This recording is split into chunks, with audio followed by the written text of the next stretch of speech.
రాష్ట్ర విభజన తర్వాత ఏపీ రాజధాని మీద విస్తృతమైన చర్చ జరిగింది.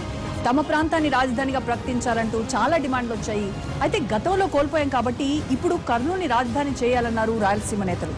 విశాఖ, తిరుపతి, ఒంగోలు, దొనకొండ ఇలా ఏపీ రాజధాని నగరాల జాబితాలో చాలా పేర్లు షికార్లు చేశాయి. అయితే ఎన్ని రకాల ఒత్తిళ్లు వచ్చినా ప్రభుత్వం తుళ్లూరు వైపే మొగ్గింది.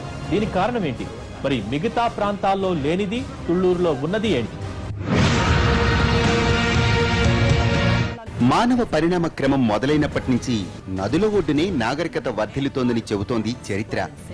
నదీముఖ రాజధానిగా చూస్తే రాష్ట్రంలో మరే ప్రాంతానికి తుళ్లూరుకున్నంత గొప్ప అవకాశం లేదు.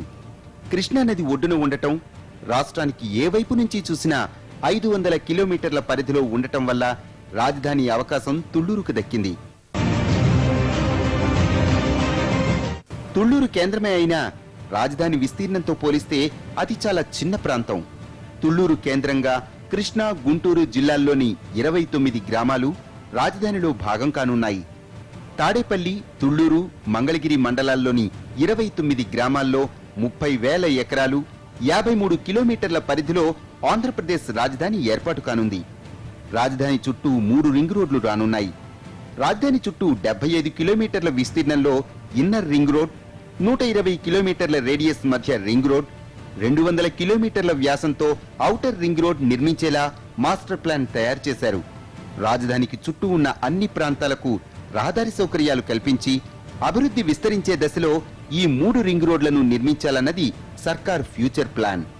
ఇండియాలో కల్లా పెద్ద రాజధాని చేయాలనే ఆదుర్ద ఎవరికైనా ఉంటుంది, మంచిదే. కానీ అది అమలు జరుపుకొచ్చేటప్పటికి చాలా బహు కష్టం. నిదానంగా ప్రయాణం అయితే సుదూర ప్రయాణం చేయగలుగుతాం. కానీ ఒక్కసారే హెలికాప్టర్ కాదు, విమానం కాదు, ఒక్కసారే పడాలంటే పడే సమస్య కాదు. ఆంధ్రప్రదేశ్ రాజధానికి తూర్పు సరిహద్దుగా ప్రకాశం బ్యారేజ్ నుంచి వై జంక్షన్ అంటే ఎన్ఆర్ఐ హాస్పిటల్ వరకు 10.5 కిలోమీటర్ల దూరం ఉంది.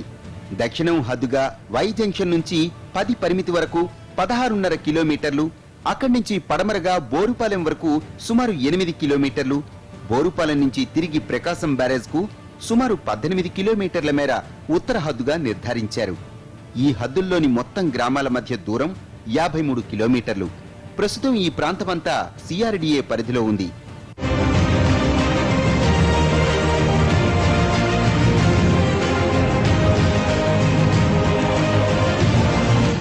తుళ్లూరు మండలంలో మొత్తం 16 రెవెన్యూ గ్రామాలు రాజధాని పరిధిలో ఉన్నాయి. కొత్తగా కలిపిన వాటితో ఈ సంఖ్య 19 రెవెన్యూ గ్రామాలకు చేరింది.